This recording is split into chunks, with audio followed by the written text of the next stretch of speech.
So this project has been absolutely just a pain to deal with. It's been a nightmare for me recently. But I finally have a prototype version of my Raspberry Pi action camera, and I have a baseline for it now, and updates to provide, and just real actual things to say about this project now. So first up, yes, this is the prototype I have. It looks a lot weirder than it is. There's cardboard here mainly because I don't have an actual back plane for the case yet. The case is just the front shell, but it's pretty simplistic right now. Only thing in it is there's a Raspberry Pi Zero, there's a camera module, and there's also a button in there that controls the input. In all, it's actually pretty simplistic to start. Obviously, the goal of this is to keep it simplistic. Obviously, is to keep it so it's modular, that you can kind of change it to what you need, make it suit your needs of what your project is, and just kind of go from there. But for a start, this is basically it. The only thing that's really missing that I'll talk to more in a bit is there's just no audio going through this yet. So anyways, let's first start with the video that I recorded from this as a kind of a baseline. Now, the point of this videoing was not for it to be, seeing what quality is and, seeing that it's the perfect high quality I want. It's a baseline. It was also a stress test. This is the first time I ran this camera for more than 30 minutes. It was actually out in the sun, out in the heat. It was about 85 degrees Fahrenheit, which is about 24 degrees Celsius, I think is what it was, if my math is correct. And it was out there in the sun running for an hour and a half continuous with battery power, and it was really more of just a stress test to see how it worked, how it held up, and how the video turned out. And the baseline actually would look pretty good. I was overall pretty happy with it. Obviously, the quality is yet to be desired.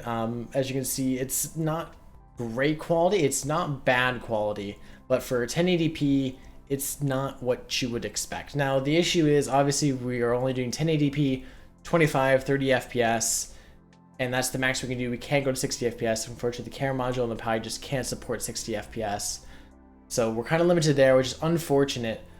But for 1080p, 25 FPS, it's not half bad. Getting a little bit more critical about the actual footage here, I will say that the sky kind of drowns out a lot of the color. I don't know if this is affecting the quality of the video with the sky being so bright and kind of drowning things out, or what, but that's one thing I do want to point out, is that ideally this would be points a little bit lower so the sky wouldn't be as bright and kind of overtaking as it is there.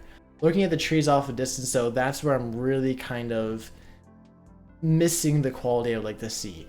Obviously, I don't want to be able to see the individual leaves on the tree, but the very blockiness that I'm seeing, the kind of just overall grain in the video is not what I'm really not kind of happy there. So I'm hoping that changing some stuff can kind of alleviate that.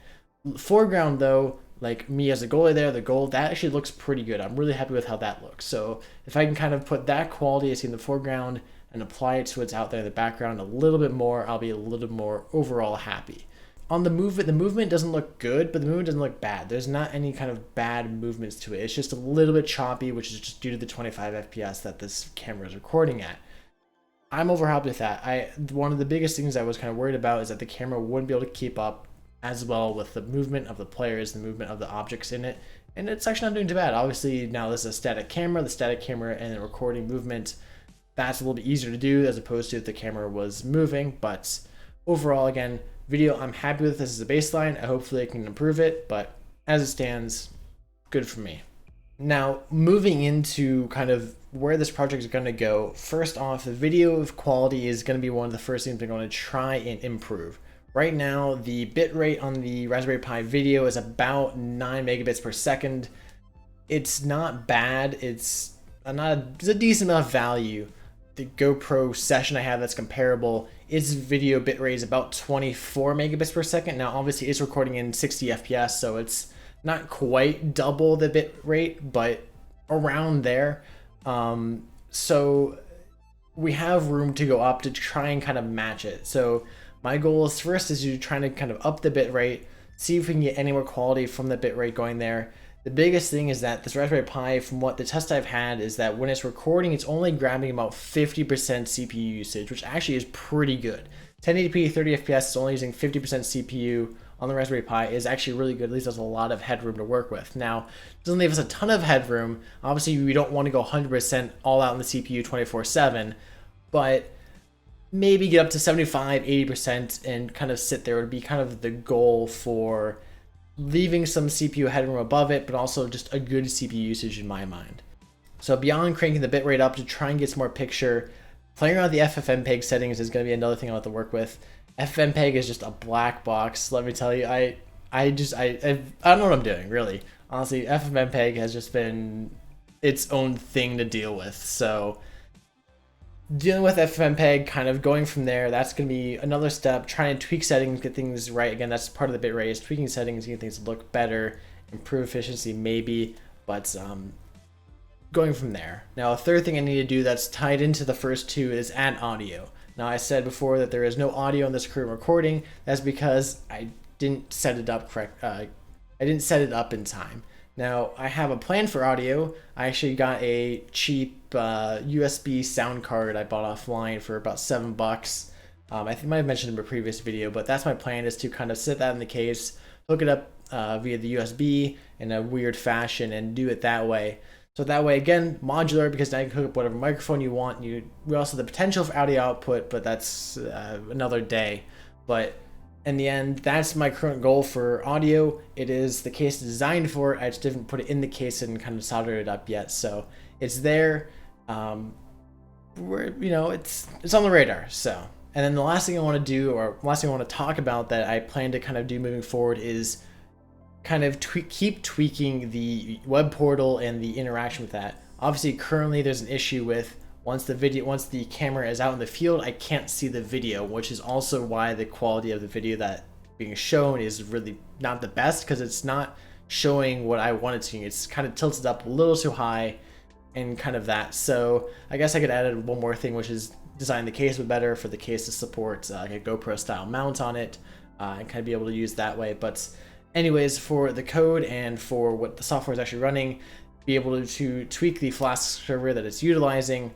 That way, when you connect to it, you can actually see the video on your phone, be able to help set it up that way, be able to see the phone interact with the camera that way. That way, it's not all limited to one button.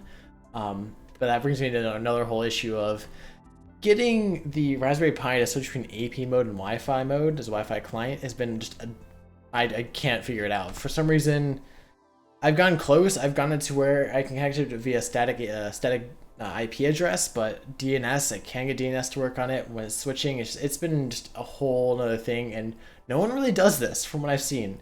I can't find any really documentation. No one really seems to have done this before. I mean, I'm sure people have, but like people I've talked to, just no one really does this, because it's not really a thing you do, is to be able to switch between a client and a Wi-Fi whatnot. But anyways, again, this project has been just kind of a nightmare. It's supposed to be easy. It was supposed to be an easy project for me to work on. It's supposed to be, a nice relaxing one, to make something cool and not be all difficult, kind of a bunch of plug and play.